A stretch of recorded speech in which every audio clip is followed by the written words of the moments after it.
आप सभी का रसायन विज्ञान की ऑनलाइन कक्षा में स्वागत है। आज हम कक्षा 10 में अम्ल, अक्षार एवं लवण जो अध्याय है उसकी स्टार्टिंग करते हैं। यहाँ पे हमारे पास सबसे पहला है वैद्युत अपघट्य। क्या है वैद्युत अपघट्य? वे पदार्थ जो जलीय विलयन में जिनके जलीय विलयन में विद्युत धारा प्रवाहित की जा सकती है, वैद्युत अपघट्य कहलाते हैं। जैसे सोडियम क्लोराइड है, साधारण नमक, हाइड्रोजन क्लोराइड है, HCl आदि। इनमें हम क्या करते हैं, विद्युत धारा प्रवाहित कर सकते हैं। जब आपके पास किसी भी विद्युत अपघट्य में वैद्युत धारा प्रवाहित करने पर वो कहीं में अपने आयनों में टूट जाता है तो वो वैद्युत अपघटन कहलाता है। जैसे HCl है, जब हम इसके जलीय विलयन में वैद्युत धारा प्रवाहित करते हैं तो H2 और Cl2 में टूटता है। इसके बाद वैद्युत वियोजन सिद्धांत आर्रीनियस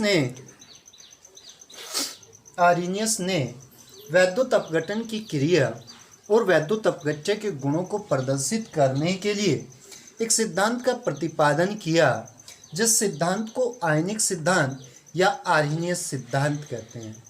इस सिद्धांत में सबसे पहला पॉइंट यह है, सबसे पहला, किसी विद्युत अपघट्य को जल या अन्य विलायक में घोलने पर वह दो प्रकार के आयनों में वियोजित हो जाता है।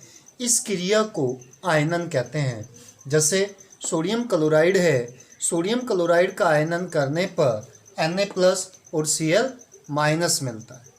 हमारा जो अगला पॉइंट है, वैद्युत आवेश युक्त जो परमाणु है उसे आयन कहते हैं। जिस पे धनावेश होगा उसे धनायन और जिस पर ऋणावेश होगा उसे ऋणायन कहते हैं।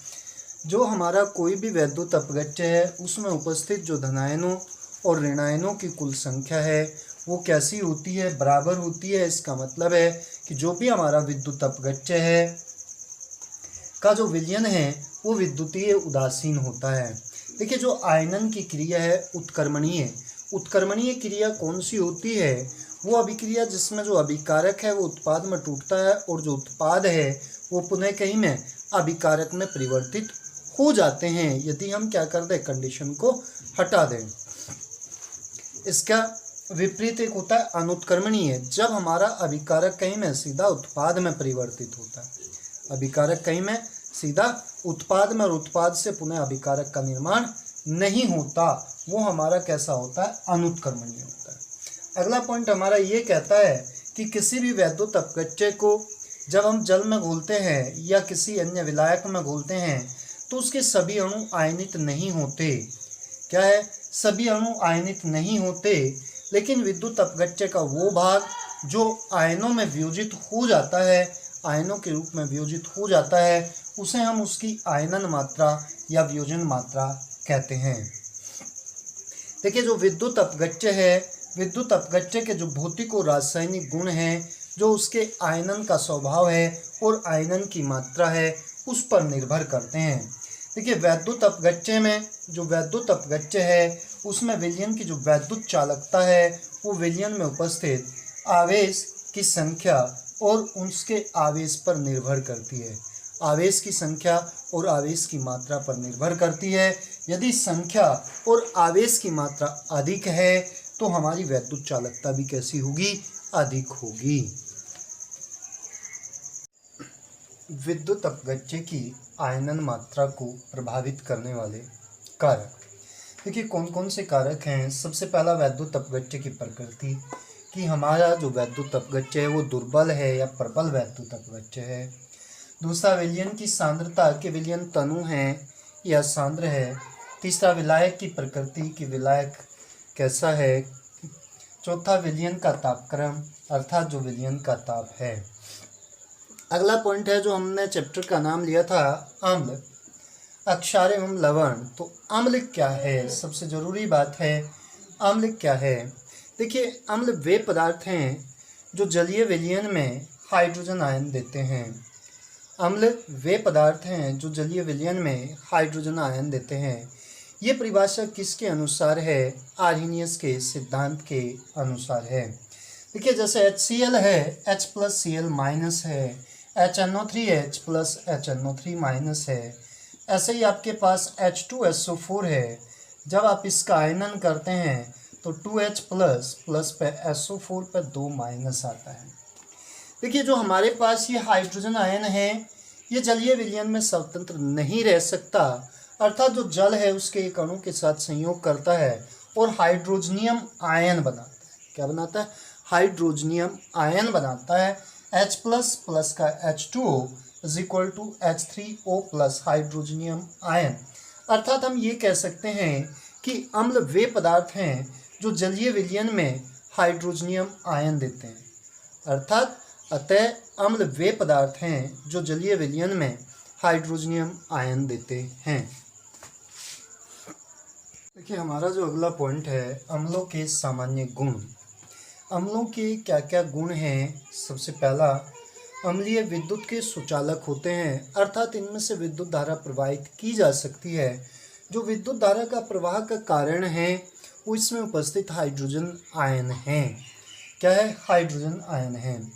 अगला पॉइंट ये है हमारा कि प्रबल अम्ल प्रबल संक्षारक पदार्थ है। संक्षारक क्या हैं?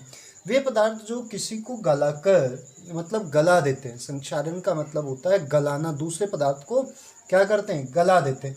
तो ये क्या करते हैं? अपने प्रभाव से, जैसे लकड़ी, कपड़ा, कागज, त्वचा आदि को क्या करते हैं? गला देते हैं। अगला पॉइंट ये है कि इनकी प्रकृति, इनका जो स्वाद है वो कैसा है? खट्टा होता है, स्वाद खट्टा है।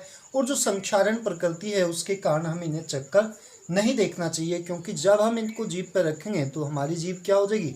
फट जाएगी, गल जाएगी। दूसरा, जो अम्ल है वो जल में विलेय है। देखिए जो अम्ल जल में मिलाते हैं तो उसमें से क्या निकलती है? ऊष्मा निकलती है, जिसके कारण हमारा जो तापमान है वो क्या हो जाता है? बढ़ जाता है, तापमान बढ़ जाता है। और जब हम किसी भी प्रबल अम्ल को तनु करते हैं तो तनु करने के लिए हमें उसमें जल नहीं मिलाना चाहिए, क्योंकि जो अम्ल है, जो प्रबल अम्ल है, जब हम उसमें जल मिलाते हैं तो जल मिलाने से वहाँ पे क्या होगा? तापमान बढ़ेगा। तापमान बढ़ेगा तो ऊष्मा, जिससे तापमान से हमारा एपरेटस फट जाएगा और वहाँ पे क्या होने की संभावना है? दुर्घटना होने की संभावना है। इसलिए हमें क्या करना चाहिए? जो भी हमारे पास अम्ल है उस अम्ल को धीरे धीरे मिलाते हैं, जल में अम्ल को धीरे धीरे मिलाते हैं। अगला पॉइंट यह है कि जो अम्लों का जलीय विलयन है वो नीले लिटमस को क्या करता है? लाल कर देता है। दूसरा यह है धातुओं के साथ क्रिया। जब हम किसी भी धातु की क्रिया कराते हैं तो हमें क्या मिलता है? जिंक सल्फेट और हाइड्रोजन मिलता है। जो मैग्नीशियम है वो क्या बनाता है? मैग्नीशियम नाइट्रेट और हाइड्रोजन बनाता है। मैग्नीशियम नाइट्रेट और हाइड्रोजन।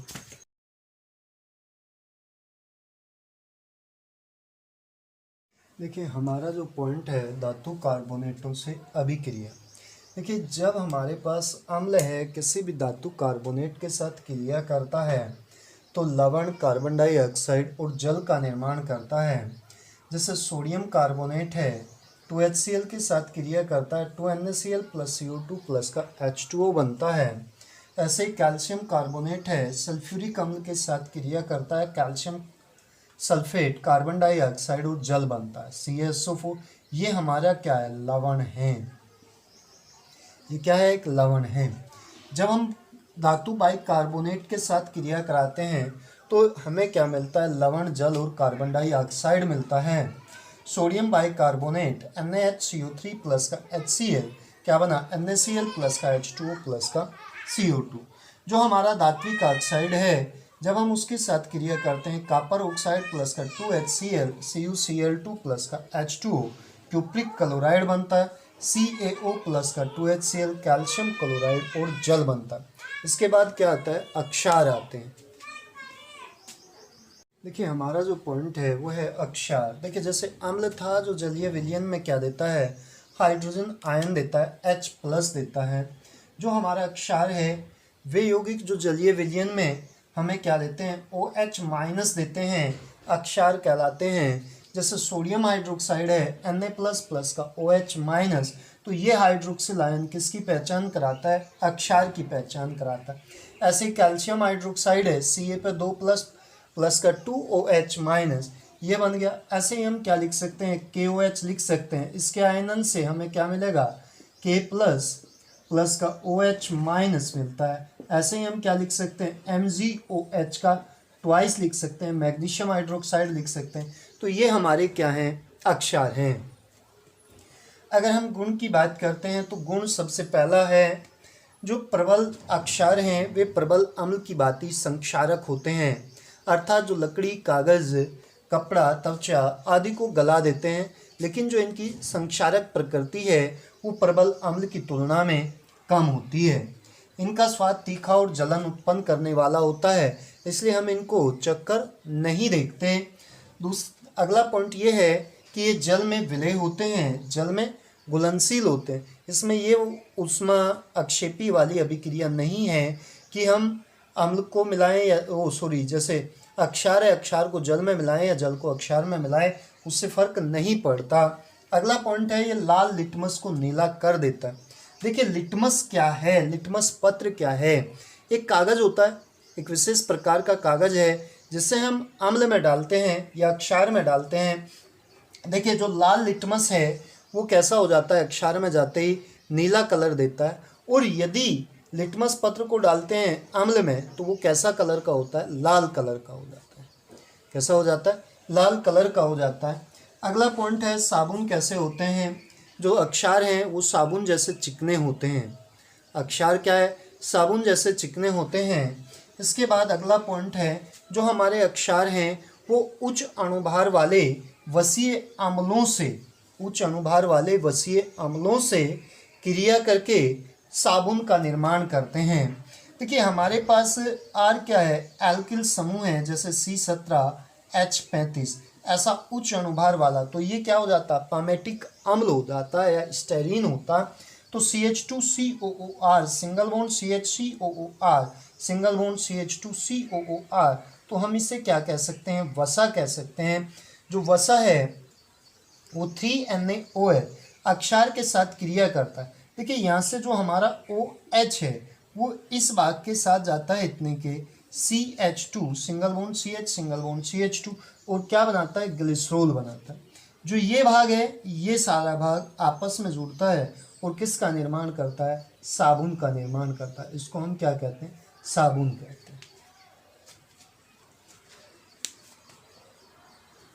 देखिए अम्लों के साथ क्रिया, देखिए जो हमारा अम्ल है अक्षार के साथ क्रिया करके लवण और जल का निर्माण करता है। इस अभिक्रिया को हम उदासीनीकरण अभिक्रिया कहते हैं। अर्थात उदासीनीकरण अभिक्रिया क्या है, वह अभिक्रिया जिसमें अम्ल और अक्षार आपस में क्रिया करके लवण और जल का निर्माण करते हैं, तो उस अभिक्रिया को उदासीनीकरण अभिक्रिया कहते हैं। NaCl प्लस का NaOH is equal to NaCl plus H2O। NaCl हमारा क्या है, लवण है। जब हम इसकी धातुओं के साथ क्रिया कराते हैं अक्षार की, वहाँ से हमें क्या मिलता है, लवण और हाइड्रोजन मिलता है। 2NaOH प्लस का Zn is equal to Na2ZnO2 sodium zincate plus का हाइड्रोजन मिलता है। अधात्विक ऑक्साइड, जितने भी हमारे अधात्विक ऑक्साइड हैं उनके साथ क्रिया कराते हैं। जैसे कार्बन डाइऑक्साइड की क्रिया हमने किसके साथ कराई, सोडियम हाइड्रोक्साइड के साथ, तो सोडियम कार्बोनेट और जल मिला। कैल्शियम हाइड्रोक्साइड के साथ कराते हैं तो कैल्शियम कार्बोनेट और जल मिलता है। कैल्शियम कार्बोनेट CaCO3 और जल H2O मिलता है। अब हमारा जो पॉइंट है प्रबल अम्ल, प्रबल अम्ल क्या है। देखिए जो हमारा अम्ल है यदि वो जलीय विलयन में पूर्ण रूप से आयनित हो जाता है तो प्रबल अम्ल कहलाता है। जैसे HCl है, H2SO4 है, ये जलीय विलयन में पूर्ण रूप से आयनित हो जाते हैं। दुर्बल अम्ल कौन सा है, जो जलीय विलयन में आंशिक रूप से आयोजित होते हैं अर्थात पूर्ण रूप से उनका वियोजन नहीं होता, वे हमारे क्या कहलाते हैं, दुर्बल अम्ल कहलाते हैं। जैसे H2S है, HCN है। प्रबल अक्षार बिल्कुल सेम यही कंडीशन है कि जो अक्षार आपका जलीय विलयन में पूर्ण रूप से वियोजित तो हो जाता है प्रबल अक्षार कहलाता है, और जो पूर्ण रूप से वियोजित नहीं होता दुर्बल अक्षार कहलाता है। धन्यवाद।